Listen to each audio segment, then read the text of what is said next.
Hey everyone, welcome back for another weekly astrology video for the week of March 9th to 15th. So before we get into it, we're just going to recap last week. We just had the start of the war in Iran, and something notable to point out here is that last year when the war began, it was shortly after Saturn had entered Aries, where Neptune was already sitting. And during the summer, it lasted, about 12 days, right? They called it the 12-day war. So it lasted a short time, basically until Saturn and Neptune started to go retrograding back out of Aries. And then they slipped back out of Aries into Pisces. And, well, it was already done by the time they were retrograding, but that was the end of that. And that was basically the end of that for the entire time that they were in Pisces. And right as soon as Saturn and Neptune both end up back in Aries again, boom, we have the war in Iran started up again. And something really notable to point out, actually Cam White pointed this out. If any of you follow the astrologer Cam White on YouTube, if not, check him out definitely.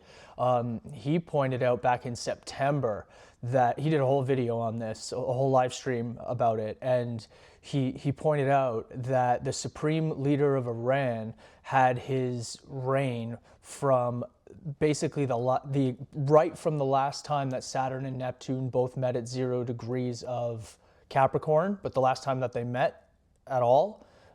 Sorry, not at 0 degrees of Capricorn, but the last time they met in Capricorn. So his reign basically started right from that point where he took over from the previous supreme leader.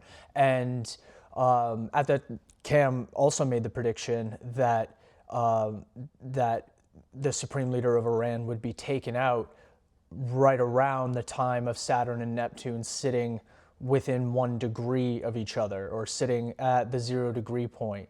And that was absolutely spot on.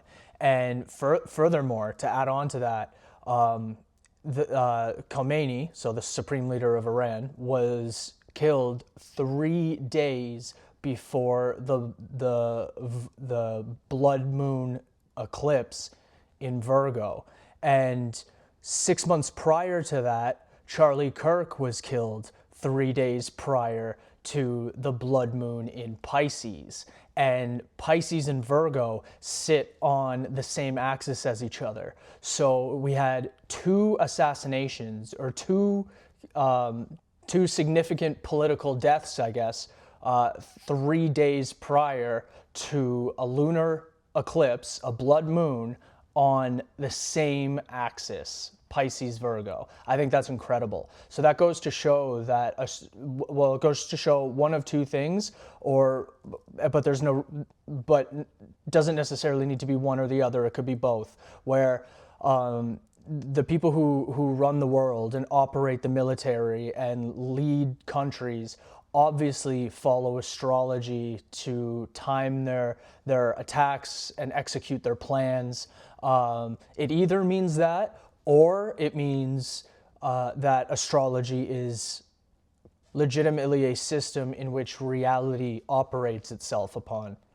And like I said, it could mean one or the other, but there's no reason that it has to be one or the other. It could be both. That astrology is 100% a legitimate system, which of course it is, and the elites of the world operate and execute their plans based on astrological patterns, which of course, if it's a legitimate system and they understand this, then of course they would be operating and making and planning and mapping things out according to that legitimate system, being astrology, right? So enough of that. Let's move into the astrology for this week, beginning with Monday, March 9th. Come here, Kenny. Oh, Kenny wanted to come say hi first. Hey, come here, Kenny. Come get up in the camera. Oh, you want to give high fives? Yes, you good boy. Good boy, good boy, good boy. Okay. Okay, we're gonna do the YouTube, okay, Kenny? We gotta focus. We gotta focus. We gotta be serious. Can you be serious? Okay, good boy. Thank you. Okay, so Monday, March 9th. First off, we have Mercury trining Jupiter at 1:23 a.m. They'll be meeting at 15 degrees of Mercury in Pisces and Jupiter in Cancer. So this will be an exact water trine, which supports constructive insights during this Mercury retrograde. And that's important to note is that both of these planets right now are in retrograde. So they're having a sort of retrograde trine. Jupiter and Mercury, but Jupiter will be coming out of retrograde in just a couple of days. Mercury typically being the planet of the mind and communication, and then Jupiter being the planet of optimism, confidence, expansion. It typically correlates with increased intuition and ability to revise plans with confidence. Thanks to Mercury, thought processes are flowing more easily on Monday, and Jupiter brings that broader vision. With Mercury in this water energy, thought processes will be flowing more easily on Monday with broader vision, which is that Jupiterian energy, easing tension between detail and big picture thinking. Rather than initiating new projects, this aspect is favorable for pulling in useful ideas held from earlier. Then at 7:28 a.m., we have the moon in Scorpio making an opposition to Uranus in Taurus at 27 degrees. This exact opposition heightens emotional volatility. Scorpio to Taurus can cause friction between security needs and unexpected changes. It often correlates with sudden mood swings or disruptive surprises, especially around values, which would be more Taurus, and emotional trust and intensity, Scorpio. Plan for the unexpected and maintain flexibility. At 11:36 p.m., we have the moon in Sagittarius squaring Mars in Pisces at 5 degrees. The Sagittarius moon squaring Pisces Mars increases friction between restless intuition and diffuse drives. This aspect can manifest as impatience or difficulty focusing energy effectively. It often correlates with acting on impulse before fully understanding all information. With Mercury in retrograde, double check that actions align with true intentions. So Tuesday, March 10th, this is where we have Venus sextile Pluto and our Jupiter stationing direct. So Venus sextiles Pluto at 2:51 a.m. Venus will be in Aries and Pluto in Aquarius. This is a sextile at 4 degrees. This exact sextile intensifies relationships and values in a cooperative way. Aries in Aquarius frames this as dynamic passion balanced with progressive insights. It often correlates with magnetic attraction or profound conversations. Since it's a sextile, it facilitates positive transformation without as much power struggle as a square. At 2:59 p.m., we have the moon in Sagittarius squaring Mercury at 13 degrees of Pisces. So the Sagittarius moon square with Pisces Mercury. So this square highlights a tension between big picture optimism and murky details. Miscommunication or misunderstandings are likely on Tuesday. This aspect correlates with conflicting signals and feelings, which is the moon, which may not align with thoughts or information, Mercury. Use extra care when interpreting messages or facts today. Then later on at 11:30 p.m., we have Jupiter finally stationing direct at 15 degrees of Cancer.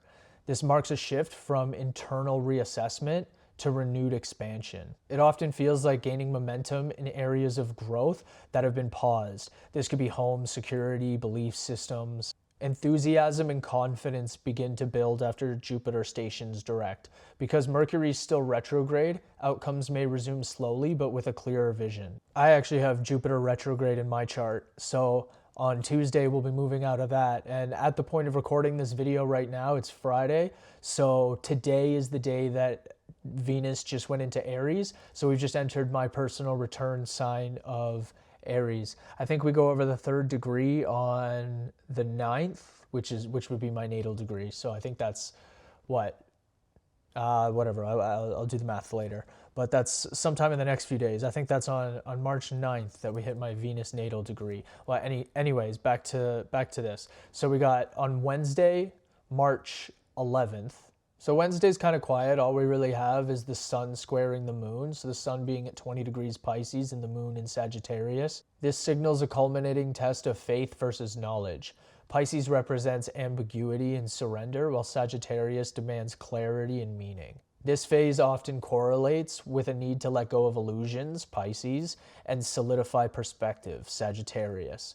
It's a time for consolidating lessons and planning next steps. Rather than pushing forward, there's pressure to balance idealism with practicality. So that's pretty much it on Wednesday. Moving on to Thursday, March 12th. So at 3:02 a.m., we have the moon in Capricorn squaring Neptune in Aries at 1 degree. This square heightens confusion or emotional fog. The Capricorn moon wants structure, while Neptune in Aries dissolves boundaries. It correlates with uncertainty about direction. Clarity is low, so today is better for reflection and caution, not for new commitments. At 6:21 a.m., we have the moon in Capricorn squaring Saturn in Aries at 3 degrees. This square brings seriousness and potential frustrations. Capricorn's caution clashes with Aries' urgency. It often correlates with feelings of restriction or duty.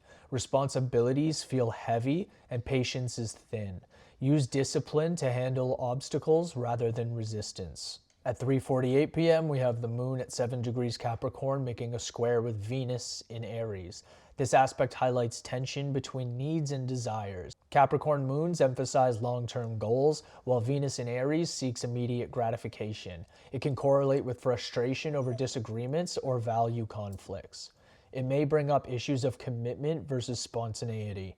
Then we have the moon sextiling Mars at 4:15 p.m., 8 degrees Capricorn for the moon and Pisces for Mars. This sextile offers a creative outlet for ambition. The Capricorn moon secures plans, while Mars in Pisces provides motivation infused with intuition. It correlates with finding steady progress through creativity or service. Work initiated now can be practical but inspired. So Friday, March 13th, this will be the day that Mars conjuncts the North Node.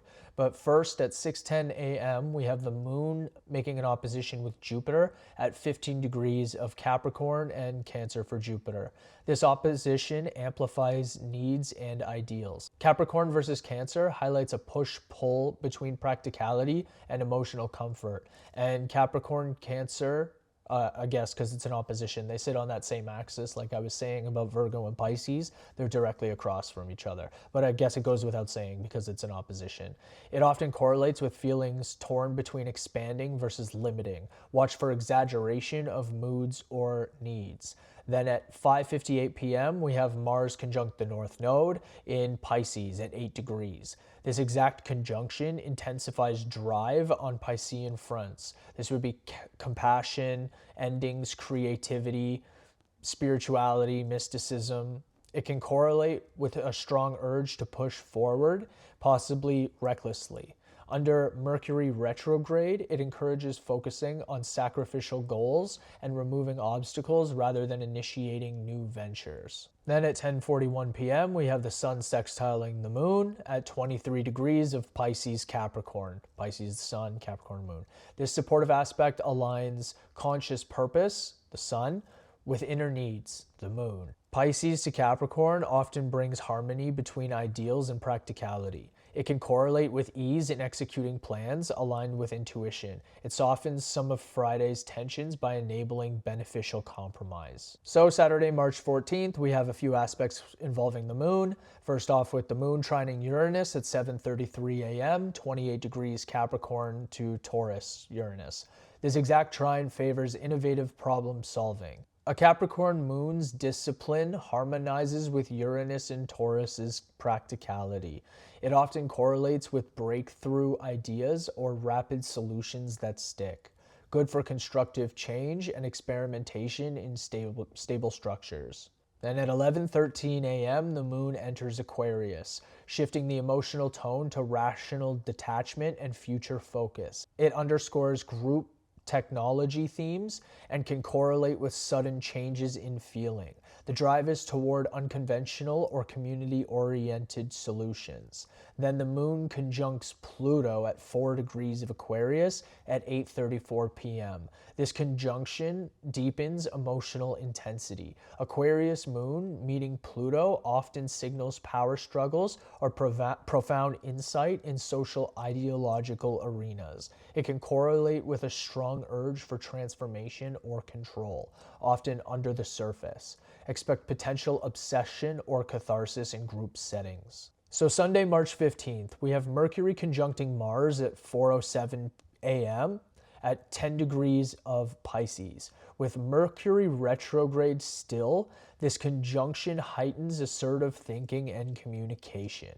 It correlates with impatience in discussions or hurried data processing. While it can boost decisive language, it also risks conflict and misunderstandings if rushed.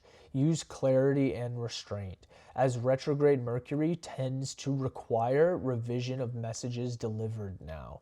And it's important to note that Mars is the ruler of Aries. So at this time, we'll already have Venus freshly entered Aries while sitting there with both Saturn and Neptune. So we have three of them there at a time, where Saturn and Neptune are going to be there for a significant amount of time, both sitting at that first degree, right?